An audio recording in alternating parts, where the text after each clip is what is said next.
தந்தை பெரியாரை அரசியல் கோமாளி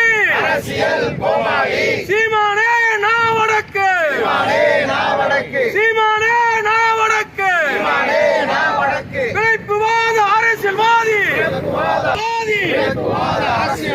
சீமானே சீமானே நாவடக்கு நாவடக்கு வாழ்த்துகிறோம்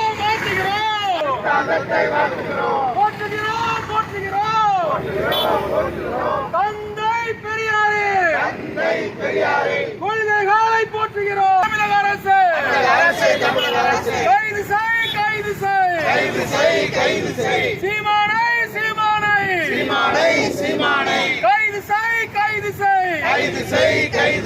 கிழித்தறிவோம்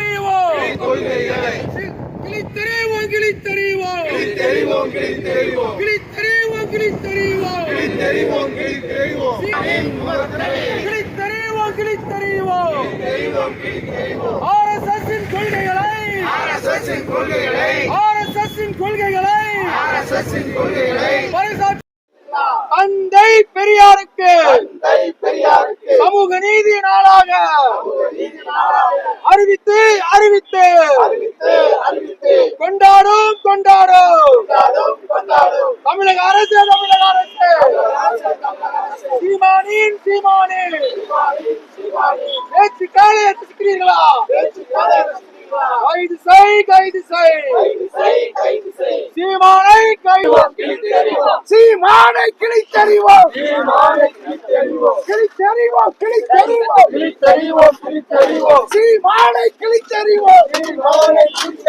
நடவடிக்கை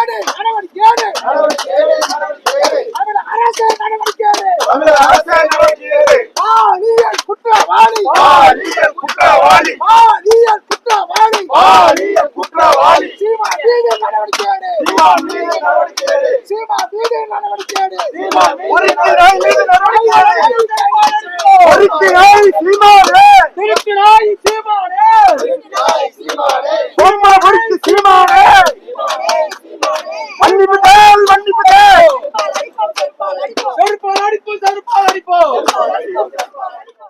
தமிழக விடியல் கட்சி மற்றும் எங்களோடு தோழமை இருக்கின்ற அமைப்புகளின் கட்சிகள் சார்பாக சொல்லுகிறோம்.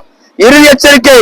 தோழர்கள் சொன்னது போல தூத்துக்குடிக்கு வருகின்ற பொழுது உனக்கு உண்மையிலே செருப்படி இருக்கும். சண்டை போட்டு வா பார்ப்போம். சீமானுக்கு யார் பாருவா? நான் ரவுடிதாயா, நானும் ரவுடிதான். தந்தை பெரியாரை புரட்சியாளர் அம்பேத்கரை கொள்கைகளை ஏற்றுக்கொள்வதற்கு முன்பு நாங்க ரவுடிதாயா. 10 வழக்கு எனக்கே இருக்கு, ரவுடிதான். ஆனா தந்தை பெரியாரை கொள்கை ஏற்றுக்கிட்ட பிறகு ரவுடித்தை விட்டு மக்களுக்காக படிச்சது விட்டுருக்கோம்.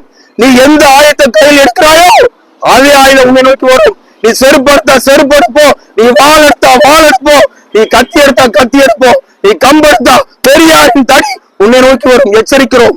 சீமானுக்கு இறுதி எச்சரிக்கை. இந்த எச்சரிக்கை பயந்து இனியும் பொய் சொல்லிக் கொண்டிருந்தால், தந்தை பெரியார் மீது அவதூறை பரப்பி கொண்டிருந்தால் உனக்கு இறுதி ஊர்வலம் நடத்தக்கூடிய சூழலை நீயே உருவாக்கி விடுவாய். தமிழக அரசுக்கு ஒரு கோரிக்கை வைக்கிறோம். தூத்துக்குடியிலிருந்து 2 வழக்குகள் சீமான் மீது பதியப்பட்டிருக்கிறது. தமிழ்நாடு முழுவதும் 65 வழக்குகள் பதியப்பட்டிருக்கிறது. தமிழ்நாடு அரசு என்ன செய்து கொண்டிருக்கிறது? தந்தை பெரியாருடைய பிறந்த நாளை சமூக நாளாக கொண்டாடுகிறீர்களே, ஆனால் சீமானுடைய பேச்சை ரசிக்கிறீர்களா? ஏன் சீமான கண்ட பயம்?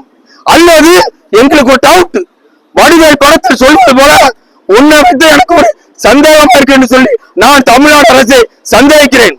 அண்ணா பல்கலைக்கழகத்தை நடந்த பாலியல் வன்கொடுமையை நீங்கள் மடைமாற்றம் செய்வதற்காக சீமானை தூண்டி விடுகிறீர்களா என்ற கேள்வி எனக்கு மட்டுமல்ல, இங்க இருக்கிற எல்லாருக்கும் இருக்கிறது, தமிழ்நாட்டு மக்கள் அனைவருக்கும் இருக்கிறது. ஆகையால் தமிழ்நாடு அரசு வழக்கு பதிவு செய்த காவல் நிலையத்திலிருந்து வழக்கை ஏற்றுக்கொண்டு உடனடியாக சிறைப்படுத்த வேண்டும்.